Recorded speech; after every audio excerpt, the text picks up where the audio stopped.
Yes, people, what's going on? Welcome back to the channel. Welcome back to Blatant Red TV. It's your boy Mike's, and I'm just here to bring you the match preview for tomorrow's massive game against Real Madrid, bro. People, this is a massive game, man.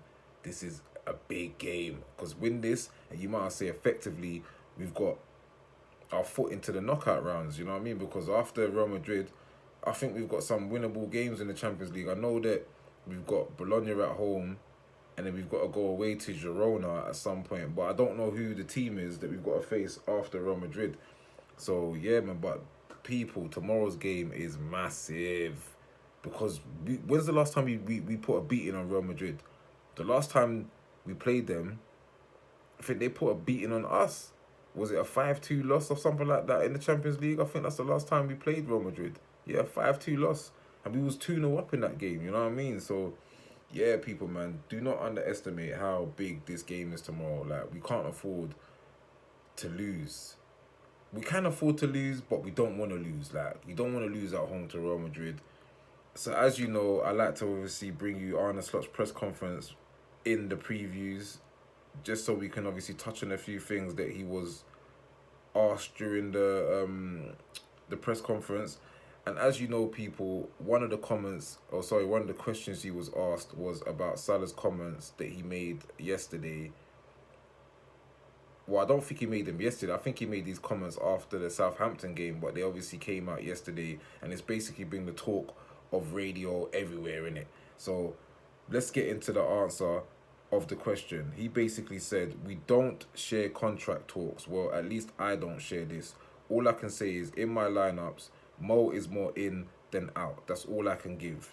And that's all he can give. You know this guy's restricted. He can't really say too much stuff. He can't be like Mo Salah just coming out and talking a madness. Do you know what I'm saying? I'm not saying that Mo is wrong for talking what he's talking. And like there's kind of like, you know, people agreeing with what he done and then some people disagreeing with what he done. A lot of people are saying he's right to say what he did because at the end of the day he's Liverpool's best player. You know, the owners are messing around. The guy shouldn't be in this position. He should have had his contract signed. And then there's some people saying they don't agree with what he done. Like he should have basically just kept it in house and just wait till the situation obviously plays itself out. And I'm more like both in a sense. I understand why he's doing it because maybe he's frustrated. Maybe he's obviously employing a tactic like what he did a couple years ago when he signed the 3-year contract. That, you know, he was not throwing his toys at the pram, but just, you know, basically saying what he's been saying recently, that no one's come to speak to him. He really loves the club.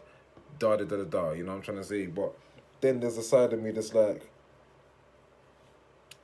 you know, we understand your frustration, but you don't need to be out here just talking up things, innit? You know what I'm trying to say? Being a chatty patty, that's what I said in my wrap up yesterday. And I'm not wrong for saying that. Like he is being a bit of like a chatty patty. He does deserve a contract. I hope he does sign the contract. But just like there's ways of going about it. That's all I would say, innit? He was also asked a question on whether, you know, Salah's comments is causing a distraction in the team. He said, I don't think it's causing a distraction. Well, I don't think it's distracting Mo. After the United game when he made the same comments, it hasn't stopped him scoring goals and it hasn't stopped him scoring goals now. He's fully focused on the game tomorrow. I hope it's not causing distractions, do you know what I mean, amongst the team, because this is one of the things that I was saying in the wrap-up yesterday, that all this stuff and all this contract talk, it can become, well, I wouldn't say it's distracting for the players because these guys are professionals. You know what I mean? I'm sure, like amongst themselves, they might have little conversations through either text or, you know, generally in front of each other, whatever, in it. But these guys are professionals. I don't think they're gonna allow Salah's comments and Salah's contract situation, even down to Virgil's contract situation and Trent's contract situation. I don't think them guys would allow it to affect their you know, their focus when it comes to playing football and putting in good performances for the team. I hope it doesn't anyway, and I don't think it has any, because you've seen how the team's been performing. Like, you know, Slots won 10 in a row or something like that. I can't remember is it 10 in a row, but he's won his first 10 games, innit? But we're on a decent winning streak right now. So yeah, man, I hope that they just sort out the contracts sooner than later, because you don't want it to keep trickling in. The next, it gets to a point where it does affect the season. Do you know what I mean? So I'm hoping eventually that all three of these key players get signed. Third question he was asked was about the game and Real Madrid. He said it's a big game, it's a special week for us, especially because we play 2 times at home. But yeah, it's going to be a special week and a special game for us. Bro, like I said in the beginning of the video, this game is important. It's important for not only for the fact that if we win this, that's 5 wins in the Champions League, that's 15 points, but also it's because we've taken beatings over the years from Real Madrid to the point where I don't want to see Liverpool lose to Real Madrid tomorrow. I want us to put a beating on them. I want us to finally get the revenge from the Champions League finals to even the 5-2 loss that we had in the Champions League. It's just about time we put a beating on them. And we're at home. We're at Anfield. Everyone knows European nights at Anfield. I'm hoping the atmosphere will be up. I'm hoping that the players will be up. And I'm just hoping that as soon as the whistle's blown, that Liverpool just come at the blocks on Real Madrid. And, eventually after 90 minutes, we're all sitting there celebrating a win. Do you know what I mean? He was asked a question on the plan for beating Real Madrid. Like I said before just a minute ago, our record ain't great. I'm going to get into obviously some of the stats, but I just want to get the press conference notes out of the way. So his answer to the question, he said they have a great manager, great individual players. I remember when we played them at Anfield, we was 2-0 up. Obviously he means the previous regime. We was 2-0 up, and in that moment, no one expected Liverpool to go on and lose 5-2, but that's what makes Madrid so special. They can also dominate you from the start, and we have to try and not let that happen. And that's what we have to do. We have to stick it to Real Madrid. We have to put it on them. Don't make them come to Anfield and start dictating play. Make them come to Anfield and realise, yo, these men are in a match right now. Like, this is not going to... I think they already know that anyway, but it's just... Like what he just said there, they're a special team. They got great individuals. They got a great manager in Ancelotti. Like, we was 2-0 up in that game at Anfield. We came back and we lost 5-2. Some of it was down to, like, individual faults. I think Gomez had a bad game, do you know what I mean? But we shouldn't have got turned over like that, man. We shouldn't have got told. It's like the players' heads just dropped. And I don't know, Real Madrid just found some next type of form. But this is the type of team that we're facing. We can't be in denial to the fact that they're the holders of this competition. They've won it the most times, and they obviously won the league, their league last season. So this team is not someone to be messed with. That's why we got to make sure we are on our D. I'm just hoping that by 90 minutes at the end of the game, we're all sitting here celebrating a victory and finally getting that win over Real Madrid that we've been sorely missing for how many seasons now. Let's get on to injuries now. So injuries, we know Alisson is not ready. That's what he said. He said Trent's in the squad, but not ready to start. Chiesa is training, having one-on-one sessions with the team here and there. There's no Jota. Costas has obviously picked up an injury, he said, which is obviously, kind of bad news, because I did think he would rotate the left spot and make Costas start this game. So it looks like he's going to go with Robbo. Well, we have no choice but to go with Robbo because he's the only other left back available. Harvey's in the squad, but also not ready to start. So again, it's what we already knew, bar Trent.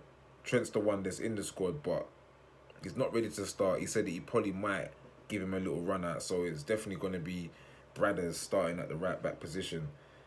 Okay, people. Just some stats, as I like to do as well, in the preview. So first stat I'm going to give you guys is that Liverpool are the only team with a 100% record in the Champions League, winning all 4 of their games. When it comes to wins against Real Madrid, shocking. So Liverpool are winless against Real Madrid in the last 8 meetings, suffering 7 defeats, 7 defeats, bro. Like, that is mad. That if that's not enough to get a result over this team, then I don't know what is. That's crazy. 7 defeats, bro. That is mad. But yeah, people, as you know, Liverpool are sitting top of the Champions League on 12 points, winning 4 in a row. Madrid, I'm not even too sure where Madrid's sitting right now. I'm going to have to basically check this out. Give me a second right now, peeps.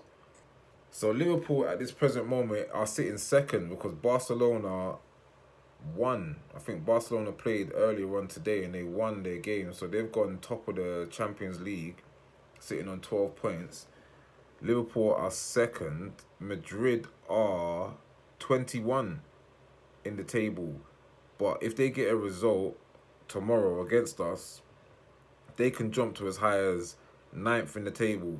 Let's put some misery on these man. Let's make these man lose another game.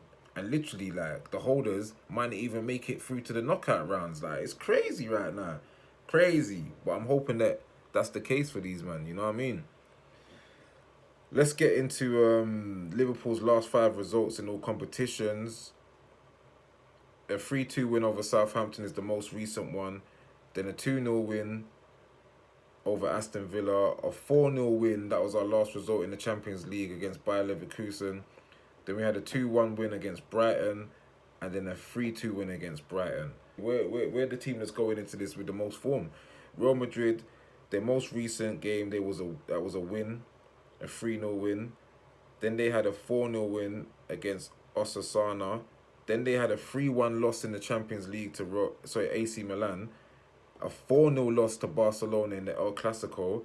And then a 5-2 win against Dortmund in the Champions League. So their form is up and down, to be honest, man.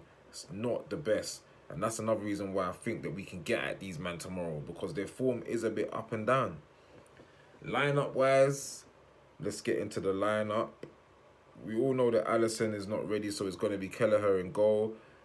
Trent is available. He's in the squad, but he's not ready to the start. So you know he's going to go with Bradley at right back.